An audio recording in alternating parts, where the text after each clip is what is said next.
Hey there, and welcome to Home Reno Inspiration, where we inspire you to upgrade and fix your own home. Yeah, I know. Aren't I supposed to be a home reno channel? Well, yes, and just like everyone, I use a mobile device, and today my iPhone has a broken screen, and I need to fix it. Don't go yet, because this is what I'm going to do for you.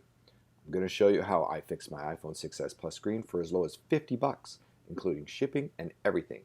You say you have a different iPhone model? Perfect. I'll help you with all iPhones from the iPhone 5s to the latest iPhone 12. My tips and tricks will work for getting the least expensive good parts for fixing your iPhone, whatever model you have.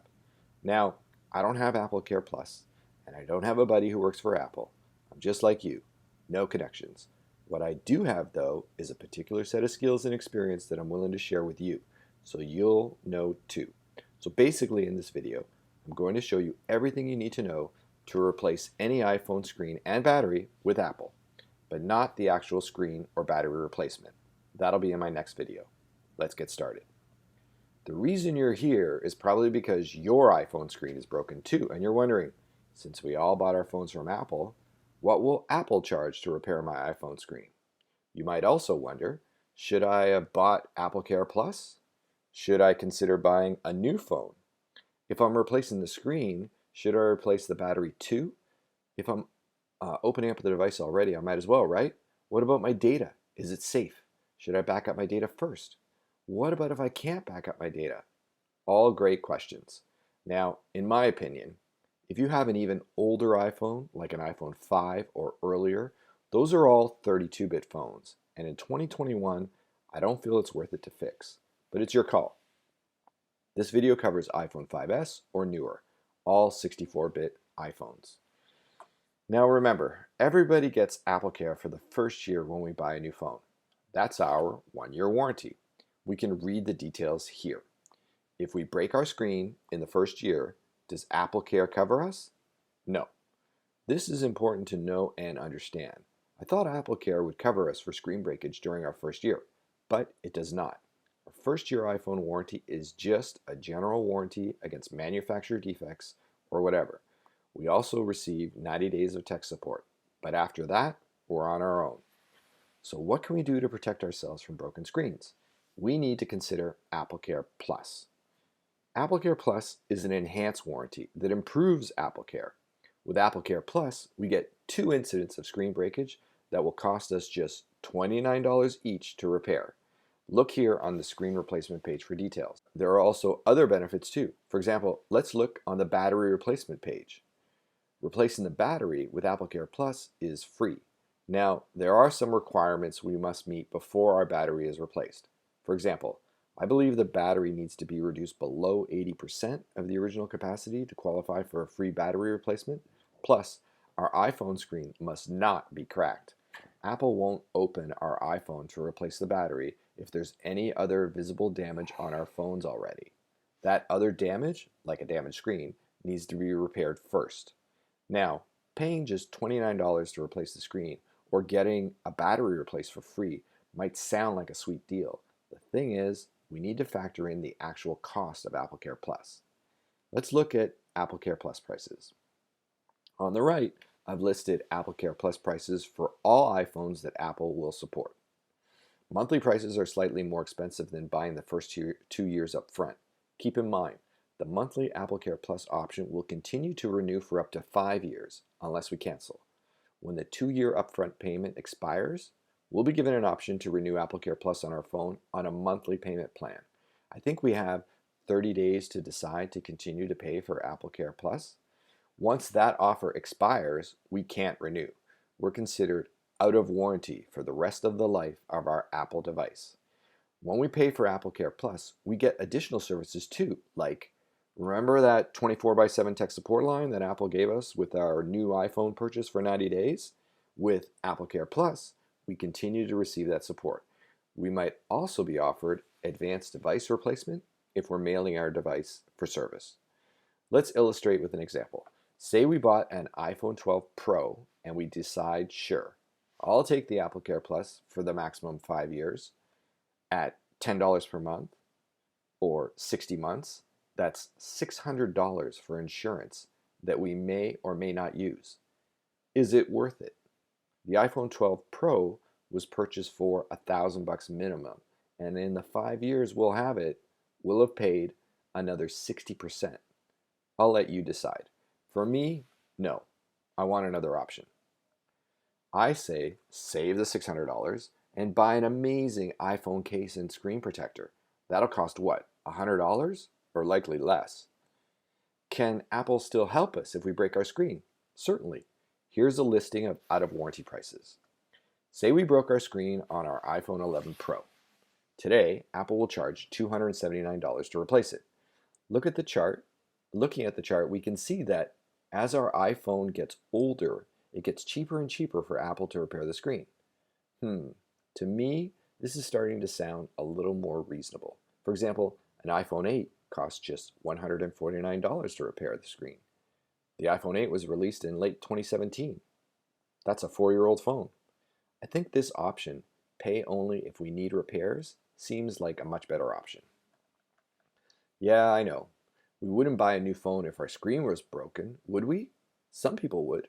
For completeness, I want to cover this option too, because it leads to our next option. Look at this chart again, and focus on the left where Apple's price is listed for all current iPhones. Right now, it's August 2021. The new iPhones are due next month. I'll update this chart then. When looking at repair prices, it's good to also consider new phone prices. Maybe, based on the phone you have, it makes more sense to buy a new one. These are the full pop prices Apple charges. Here are a few things to note. 1. Look at the size of the display for all the Plus models. The iPhone 8 Plus, the 7 Plus, the 6S Plus, and the 6 Plus. They're all 5.5 inches in size. Now compare that to the iPhone 12 mini. 5.42 inches, basically the same size. If you had one of those Plus models and were happy, maybe the iPhone 12 mini is for you. Almost exactly the same size display in a smaller form factor phone. 2. Notice how the iPhone SE, second gen, has the exact same display size as the iPhone 8, 7, 6S, and the 6. If you liked one of those phones, then you can buy the iPhone SE for just $399. Yeah, sure, you miss out on all the latest and greatest like 5G, etc., but you also get the cheapest price. Study this chart and figure out what works for you. Now, with carrier deals lately, it makes a lot of sense to consider buying our phone directly from our carrier rather than paying full pop at Apple. Yes, sure, we might be locked into a 2-year contract, but our phone will be unlocked, or it can be unlocked for free after our contract expires. That means we have the flexibility to switch carriers when our contract expires with 0 fee. The carriers offer some sweet deals on phones, and I encourage you to explore this option. In Canada, for example, my carrier is Freedom Mobile, and here are my options. 1. My carrier lists monthly prices for phones on 2-year contracts. And 2. For each phone, there is a minimum monthly plan that I need to choose to qualify for the deal. The crazy deal I see here is on the iPhone 11. Freedom Mobile will charge just $10 per month Canadian for 24 months. That's like $7.50 per month US. The plan I must choose must be at least $50 per month or $35 US. Now, I would make some sacrifices with this choice. The iPhone 11 is not the iPhone 12. With the iPhone 11, there's no 5G support, which isn't a big deal now, but might be during the life of the phone. Also, the only storage option available at Freedom Mobile for the iPhone 11 is 64 gigabytes. There's no 120 gig option for the iPhone 11 at Freedom Mobile. I've got a big problem with that because my current phone is 128 gigs, and I can't see myself getting by with just 64 gigabytes. iOS, for example, takes up about half that space, so I'll be left with just 32 gigs for my apps, my data, music, videos, everything.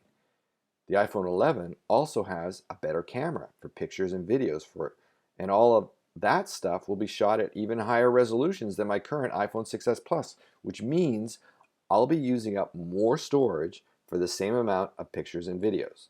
So this got me wondering, what do iCloud prices look like lately? Here's another chart. If we bought a 64 gig phone and wanted more storage, the only way to get more storage is by adding an iCloud account. An extra 50 gig of storage added to a 64 gig phone puts us pretty close to 128 gigs. So adding iCloud is almost like turning our 64 gig phone into a 128 gig phone. Yes, sure, it works different.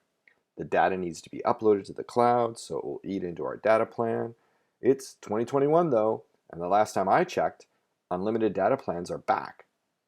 As we can see, for $1, we now get 50 gig of iCloud storage. When iCloud started, it was called Mobile Me back in 2011, remember? And the lowest price was $8.25 per month or 99 bucks per year for just 20 gig of storage. Look now, we get 2.5 times the storage for less than 1/8 of the price. That's a pretty sweet deal. Can we speculate what will happen in the future? Will prices go down below $1? I don't think so. I think Apple found the sweet spot with pricing there, but it doesn't take a genius to speculate that storage amounts might go higher. We've been at 50 gig for 5 years. Can we imagine 75 gig iCloud storage for $1 a month? Or even 100 gig for $1 a month? Here's another way to look at it. On Apple's current 200 gig and 2 terabyte plans, Apple allows us to share our iCloud account with up to 6 family members via family sharing. Think about that. At 200 gigabytes, now we get 4 times the storage for 3 times the price. Or at 2 terabytes, we get 40 times the storage for just 10 times the price. Split this across 6 family members, and it's a pretty sweet deal. Need more storage? This deal gets better. I'm not trying to gush over Apple prices here. When iCloud started, it was not a deal. Telco data plan prices included much less data than today. I think I shared a 1 gigabyte per month uh, data plan with 2 cell phones back then. Telco speeds were slower too. We had 3G, not LTE. iPhones had less storage, like 64 gig max, and iPhones were $500, not $1,000 plus. There are a whole bunch of pricing changes that have occurred since 2011 that are making iCloud a better deal. I used to recommend to everyone to get the highest storage option possible for the iPhone they want to buy. Looking at iCloud prices now, I think the opposite recommendation is appropriate. Buy the iPhone with the lowest storage option and pay for iCloud. Paying for 50 gig of iCloud for 5 years is just 60 bucks. And likely, during that time, Apple will increase the amount of storage they offer for that price. And finally, there is the Apple Bundle. Apple now offers their music, TV, and gaming streaming service for a monthly flat rate, and they include iCloud for free. Now, sure, maybe you don't want the Apple Bundle because you won't use these services. I get it. If you do, though, a free iCloud account certainly sweetens this deal. There we have it. I covered all the information we need to know to get our iPhone protected with AppleCare Plus, or fixed by Apple in case we break our screen or need our battery replaced. I also covered a bunch of info on carrier deals, iCloud pricing, and the Apple Bundle. Thanks for watching, and subscribe if you like this video.